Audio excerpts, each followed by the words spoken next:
Hi, and welcome to this live reading from Children of the Future by Jane Suen, and this is hosted by Itsy Bitsy Book Bits. Chapter 1, Monday. "I'll see you after school," Telly shouted above the noise of the engine as he pulled the door closed. Little did he know that today would be different. He drove the yellow school bus from the small red brick Rocky Flats Elementary School to the bus yard and parked. He switched vehicles, got in his beat-up blue pickup, and drove to his second job at the cabinet shop. Stretching his long legs as he swiveled out of his seat, Telly extended the full length of his 6'4" frame until his boots touched the ground. As he turned around and took off his sunglasses, he glimpsed his face in the rearview mirror as he reached over to put them on the dashboard. Pleased, Telly ran his fingers over his thick, sandy hair. His thick head of hair framed a rugged face, a strong jawline.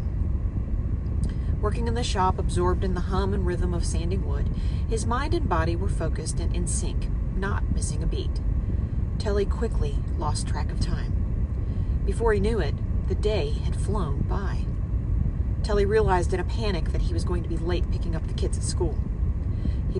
He whipped off his safety goggles and dust mask, brushed the sawdust off his t-shirt and jeans, and stomped his boots to shake off the wood shavings. He rushed out, hating to be late. He cursed under his breath. He'd never been late picking up the kids. Telly prided himself for being on time, especially on this job as the bus driver. None of the kids should ever have to wait on him. He dropped off his truck at the bus yard and drove the bus as fast as he dared. Pulling up in front of the school, he was relieved when he didn't see any kids in the schoolyard. He thought he had made it just in time, but after he sat and waited, Telly began to think something was out of place. The bell should have rung at 2:30 p.m., and the doors should have opened. He checked his watch. It seemed to be working fine. It was 2:34 p.m., but there was still no sign of any kids. Telly's mind raced, trying to make sense of it. He was not supposed to leave the school bus until all the kids were on it, but by this time there was no telling how much longer he would have to wait. His eyes searched the school, finally resting on the front door. To heck with it. Telly made a quick decision. Grasping the handle, he pushed open the bus door. As Telly rushed out of his bus to look around, his anger evaporated. A chill filled him, tightening its grip around his heart. He tried to shake it off, but with the sinking feeling, he felt it expand right down to the pit of his stomach. The school was strangely quiet. Nothing. Not a sound. He opened the front door. He heard nothing. There was no sign on the door and no sign of any kids. Telly went to the principal's office to see if anyone was there. Empty. He peeked in the classrooms. Empty. He walked the halls. The only sound he heard was the clump of his boots on the wooden floors. He looked in the schoolyard. Empty. Where is everyone? Chapter 2, Friday, 3 days earlier. It was a sunny day. The school bus pulled up and Billy moved forward. The driver opened the door, smiled, and said, "Hey, Billy, how's it going?" It was Friday morning, and a good start to the day, Telly thought, as he closed the door and drove through the countryside. He stopped the bus a few more times to pick up Ron, Liz, Annie, and Brian before heading into the small town of Rocky Flats. Telly liked to watch the people buzzing about on their way to wherever they had to go. He wondered where they were going, what they would do with their day. The kids on the bus were chatting and laughing. All in all, just another day like any other, and a beautiful day. He loved his job, all of it. Pulling up in front of the school, Telly opened the door and said goodbye to the kids as they left. He watched as they disembarked one by one. The time was 7:50 a.m. Telly stayed there a moment after all the kids were safely off, watching as the last kid disappeared inside Rocky Flats Elementary School. Telly had a second job to go to until it was time to pick up the kids in the afternoon. He drove the bus to the bus yard to make a switch, then drove his truck to his part-time job at the cabinet shop.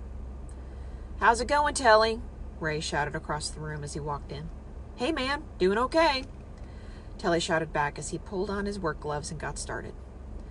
The project that he was working on required a bit of concentration and lots of precision. He liked this kind of work, and he was used to it. Some days, the rhythm of the work kept him moving at a good pace, and the day would pass quickly. He was good at what he did. Always had been. He was good with his hands and good with people, especially kids. Although Telly didn't have any kids yet. Someday, when the right woman came along. But there was plenty of time for that. He was only 27. Tall and slim, he walked with his back straight, almost like a plank. His thick, sandy brown hair framed a face already rugged with the vestiges of the outdoors and years of work, honest, back-breaking work. On the weekends, it was construction, building, yard work, anything he could get his hands on. Telly loved working outdoors. On a hot day, he often took his shirt off to get a nice tan on his arms and torso. Telly enjoyed the work. It paid the bills, and the extra money he picked up now and then went to his savings for his dream house. Ever since he saw a picture of a tiny house, he had his heart set on one. He wanted to design and build his own tiny house on wheels. And if he did it himself, he could save money. But it would take a while. Hey, who's counting? Telly smiled to himself as he thought about his tiny house, letting the rhythm of his job take over, mingling with the buzz of his sander as he kept it moving in the direction of the wood grain, smoothing the wood, making sure it didn't leave any swirl marks. The day went quickly, and soon it was time to pick up the kids. Telly got into his reliable old pickup, dropped it at the bus depot, picked up the school bus, and drove a short distance along a well-traveled road he knew so well. It was a familiar routine like clockwork, where he went every afternoon during the week. He didn't have to wait too long. Promptly at 2:30 p.m., the door opened, and the kids rushed out, all at once talking and laughing. Telly watched as his kids climbed on the bus. He had a good route, a long route that went a few miles out of town. He didn't mind. Actually, he liked the fact that he had this route. It took him farther out in the countryside outside of town, and he enjoyed the scenery along the way. It didn't take long to get out of town. Rocky Flats was a small town with a main street and stores along both sides of it. Not much more to it than that, but you had most everything you needed. The kids on Telly's route lived in the countryside. Brian was the first to get off. He lived with his dad, a single parent, in a brown house on the right side of the road. He was a cool kid. He liked to be by himself. A little bit of a nerd, you might say, but a good kid nevertheless. Hey, Brian, have a good weekend. See you Monday. Oh, yeah, see you, Brian shouted as he got off the bus. Telly drove down the road to Annie's house. Annie's dad was still at work, but Annie's mom was by the side of the road as she usually was when he picked Annie up and dropped her off. He knew Annie was a bit embarrassed by her mom sometimes, but she didn't say that, really. Telly could tell Annie loved her mom and knew that her mom loved her too. Telly watched as Annie's mom gave her a hug and took her lunch bag as they started to walk to the house. Bye, Telly, Annie said as she turned to wave. Telly waved back. Next to leave was Liz. She was ready to go. As always, the minute he opened the door, she bounced out and made a beeline for her house. He barely got the words out. Bye, Liz, see you Monday, before she disappeared across the yard into her house. Telly watched her to be sure she made it home safely. He knew from talking to Liz that she was a latchkey kid as her parents were still at work. Just a couple more stops. Ron got up as Telly approached his house. Ron had just had a growth spurt. He was already taller and bigger than the other kids. Ron had a good, easygoing personality and was laid back. He sauntered to the front of the bus and nodded to Telly as his stop came. Telly nodded back, and Ron jumped off the last step and went inside a house with a fence around it, where he lived with his parents and his little sister Darla. Ron had mentioned that although she was only 4 years old, Darla was already excited about riding the yellow school bus and could hardly wait. The last stop was Billy's house, a small wood-framed cottage. Billy was wiry and thin, smaller than the other kids. He was smart, but he was not a show-off or stuck-up at all. He lived with his mom, a single parent. Billy got off the bus and said, Bye, Telly. See you Monday, Billy. Telly was done for the day. It was Friday. He was ready for some downtime and a bit of relaxation. It had been a long day since he got up at 6 a.m. After dropping the bus off, he got in his truck and stopped to get a beer at the watering hole. He saw a few folks who had gotten off work already. It's a good place to hang out, he thought, as he sat on the bar stool. Ray came up and pulled up a stool. Hey, Telly, heard you were looking for another Saturday gig. Hey, hi, Ray. You got something for me? "Buddy, we could use another pair of hands tomorrow. I'm getting a crew together to install new asphalt roof shingles on Old Man Caper's house." "Count me in. What time do you want me there?" 6 in the morning. We'll get started early and keep going until we're done. Bring your lunch." Telly smiled. He was pleased to get another day of work outdoors doing what he liked, as he thought about the rhythm of the work and the hammers pounding the nails in. He was concerned about being outdoors as he was already tanned, so sometimes he had to watch it. If he were out too long, he might get a nasty sunburn. He took a swig of beer. That tasted so good going down. After finishing his beer, he got up and paid. Tomorrow was Saturday, and he had to grab a few supplies to get ready for the day. Chapter 3. Saturday, 2 days earlier. Telly woke up at 5 a.m. on Saturday, his alarm blaring with radio station chatter. He yawned and stretched his feet over the frame at the end of the bed. It felt great to start the day early. Telly pulled some clean clothes from the laundry basket, since he hadn't had time to fold and put them away. He pulled on an old t-shirt, a pair of faded jeans, and a white work socks. He rummaged in his closet to find the right pair of shoes, the kind that kept him from slipping. He found an old pair of tennis shoes he used for roofing jobs, and he put those on. He also found a large chunk of foam he could sit on while working on the roof, to give him some extra traction and to keep the heat from the asphalt shingles from burning his butt. Telly made his way to the small kitchen and started the coffee. Man, he thought, there is nothing like a good cup of coffee, dark roasted and black, just the way he likes it. He scrambled 4 eggs in the frying pan and threw in 4 slabs of bacon at the same time. The kitchen was cozy, with barely enough room for a small table and a couple of chairs. Telly sat down in one of the chairs and ate his breakfast while it was hot. He poured the rest of the coffee in a large travel mug to take with him. He quickly sliced a couple of huge, red, juicy tomatoes, got some bread out, and slapped them together to make a couple of tomato sandwiches. He pulled on his tool belt and then got into his reliable old blue pickup. It was only 5:40 a.m. He had plenty of time to get there and get situated. A beautiful day. He needed that for a roofing job. By 6, he met up with Ray and the crew at Old Man Caper's house. The house was small, and the old man lived alone.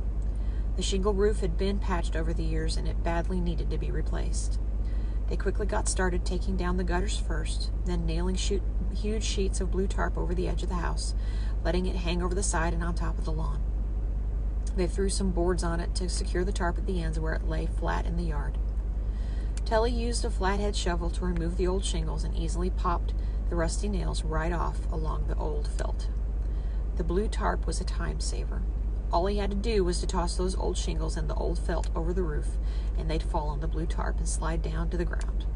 Whatever was on the blue tarp would end up in the dumpster. Roofing was hard and dangerous work. Some guys don't take roofing jobs because of that. A couple of years ago, there was an accident and a guy got hurt real bad. Most of the crew didn't have health insurance, so when they got hurt, each man did what he could to get it taken care of, depending on what he could afford to pay. Sometimes you just made do in trying to take care of it yourself. It's the way it goes on these jobs.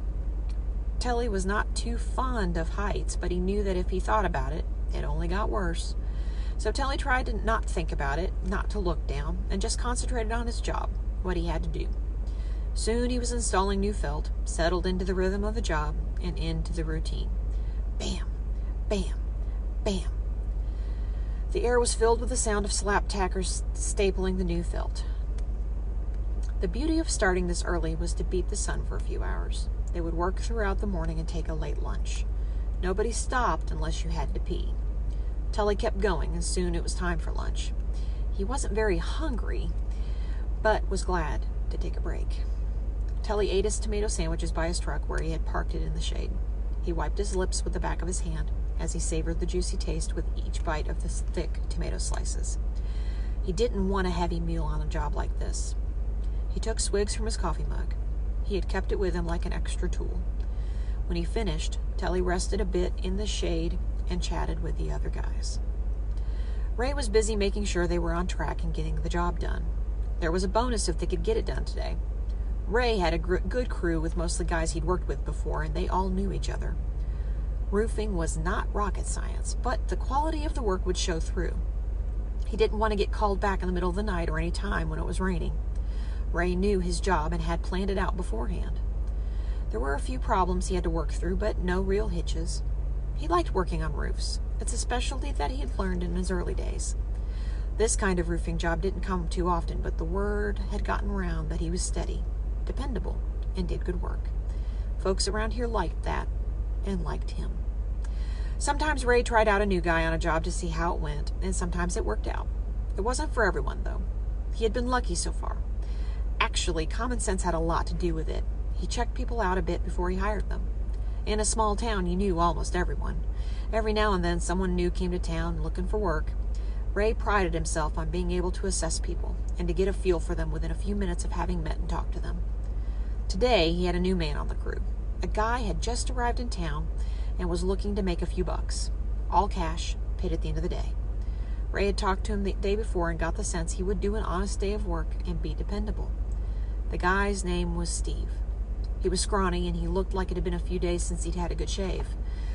When Ray met Steve the day before, he had given him an advance which would come out of his pay so he could get a room and a hot bath.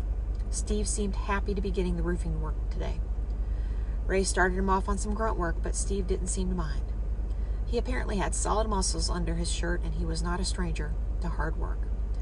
Ray looked around and was pleased with this crew today. He had a good crew. It had worked out well.